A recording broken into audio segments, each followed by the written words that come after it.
TDR Conference 2016 Prophecies. The reality is, my brothers and sisters, I know today there is a huge debate about music. I want to mention again, we spoke about logic a little bit earlier. We know from a religious perspective, the ruling. Let's speak about from a logical perspective. Wallahi, now I have done my own little research with non-Muslims. And I have asked religious non-Muslims, I'm talking of Christians and Jews and Hindus, etc., naming top pop stars from the music industry.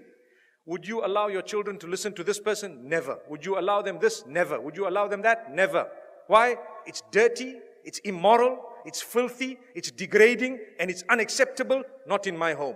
But you're a Christian, I know, not allowed. But you're a Jew, not allowed in my home. But you're a Hindu, never, not with my children. Why?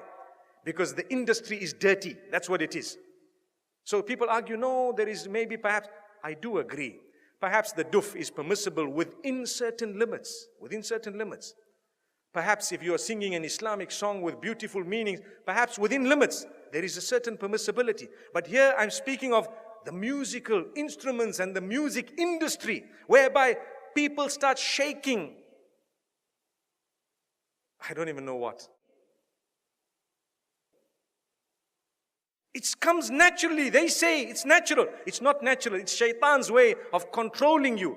You listen to the beat continues. You start tapping your finger, you start moving your head. A little while later, you start moving the top of your body, and a little while later, you start moving the bottom of it. May Allah subhanahu wa ta'ala forgive us.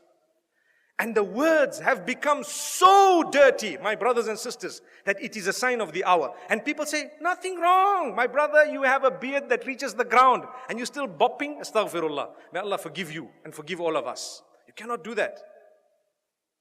We need to be careful. I want to teach you something very, very beautiful. Why don't you replace that with the Quran? Melodious recitation. Listen to Ra'ad al-Kurdi. Listen to anyone else that you would perhaps like, Sa'ad al-Ghamidi. Beautiful recitals of your choice. Abdul Basit, Abdul Samad, whoever else you like. There will be so many people. Replace it. It's beautiful. It's soothing. Go onto YouTube and check how the non-Muslims reacted to a survey or a little test, an experiment that was done where they were told to listen to this Quran without knowing it's the Quran and comment about it. Wallahi, now in Europe, the test was done recently and a lot of them say, it's so calm, it's so cool, it's so soothing. I feel spiritual. Go and listen to the answers. It's there live for everyone to see.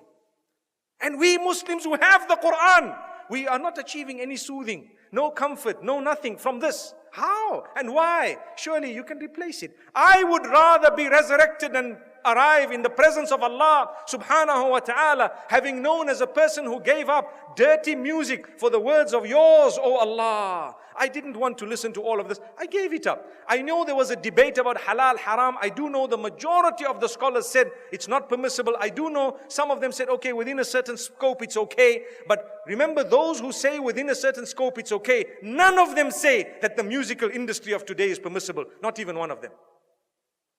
Remember that. I would rather come in front of Allah and be resurrected as a person who just substituted all of this for the Quran. Allahu Akbar.